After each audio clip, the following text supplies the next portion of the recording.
जीवन हो योजनाओं से भरा। जीवन के किसी भी क्षेत्र में बेहतर रणनीति आपके जीवन को सफल बना सकती है, और यदि कोई योजना या रणनीति नहीं है तो समझो जीवन एक अराजक भविष्य में चला जाएगा जिसके सफल होने की कोई गारंटी नहीं।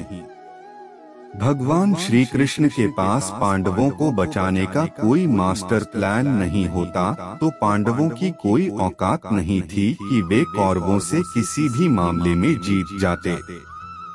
संगत और पंगत हो अच्छी, कहते हैं कि जैसी संगत वैसी पंगत, और जैसी पंगत वैसा जीवन। आप लाख अच्छे हैं, लेकिन यदि आपकी संगत बुरी है तो आप बर्बाद हो जाएंगे।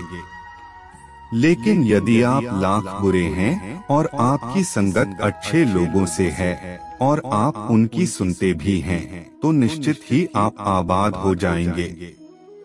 कौरवों के साथ शकुनी जैसे लोग थे जो पांडवों के साथ कृष्ण।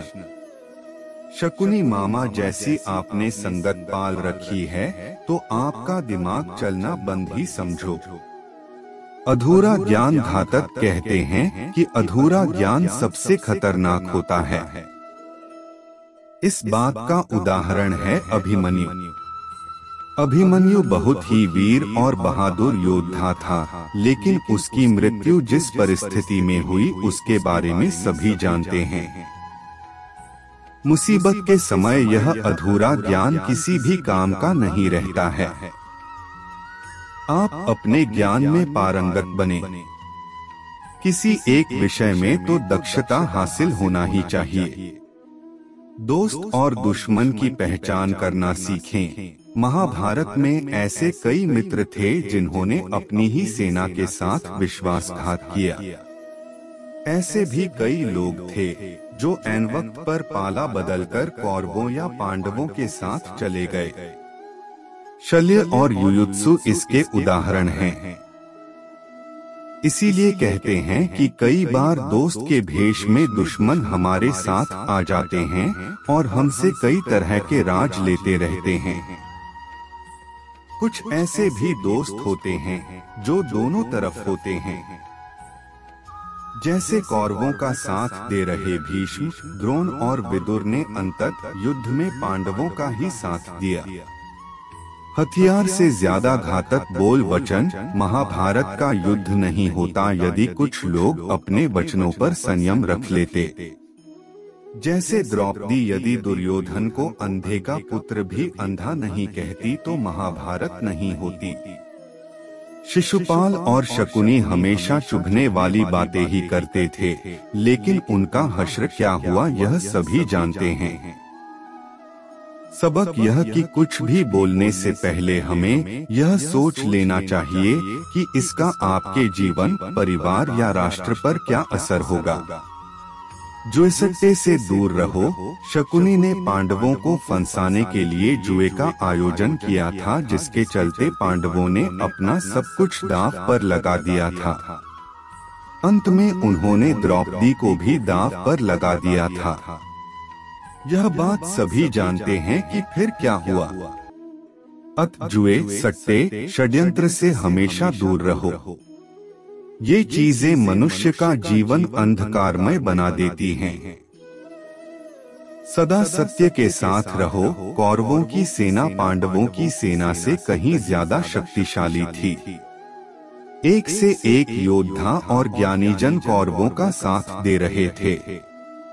पांडवों की सेना में ऐसे वीर योद्धा नहीं थे।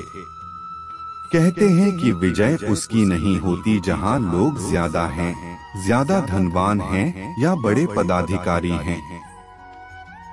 विजय हमेशा उसकी होती है जहां ईश्वर है, और ईश्वर हमेशा वही है जहां सत्य है। इसलिए सत्य का साथ कभी न छोड़ें।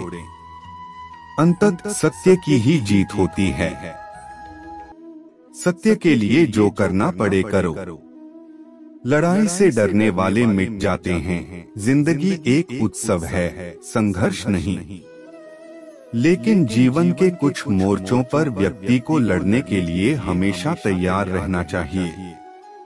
जो व्यक्ति लड़ना नहीं जानता, युद्ध उसी पर थोपा जाएगा या उसको सबसे पहले मारा जाएगा। महाभारत में पांडवों को यह बात श्री कृष्ण ने अच्छे से सिखाई थी। पांडव अपने बंधु बांधवों से लड़ना नहीं चाहते थे, लेकिन श्री कृष्ण ने समझाया कि जब किसी मसले का हल शांतिपूर्ण तरीके से नहीं होता, तो फिर युद्ध ही एकमात्र विकल्प बच जाता है। कायर लोग युद्ध से पीछे हटते हैं।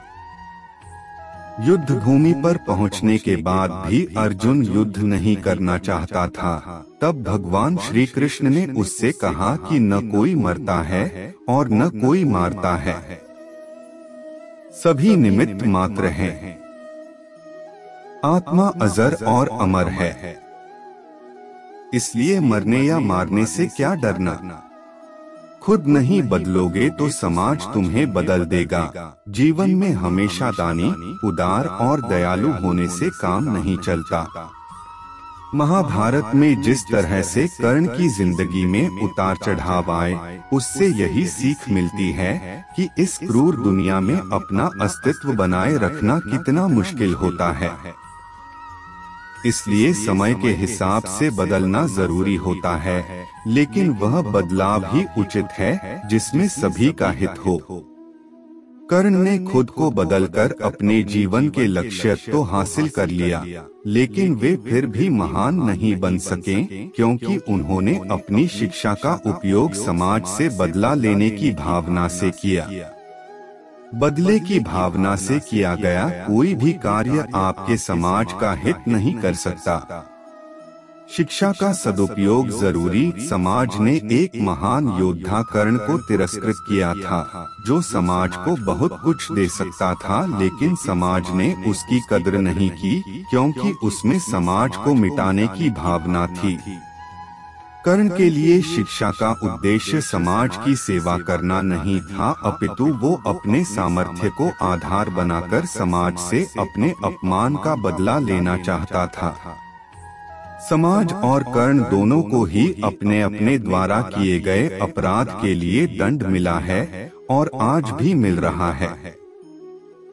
कर्ण यदि यह समझता कि समाज व्यक्तियों का एक जोड़ मात्र है जिसे हम लोगों ने ही बनाया है, तो संभवतः वह समाज को बदलने का प्रयास करता, न कि समाज के प्रति घृणा करता।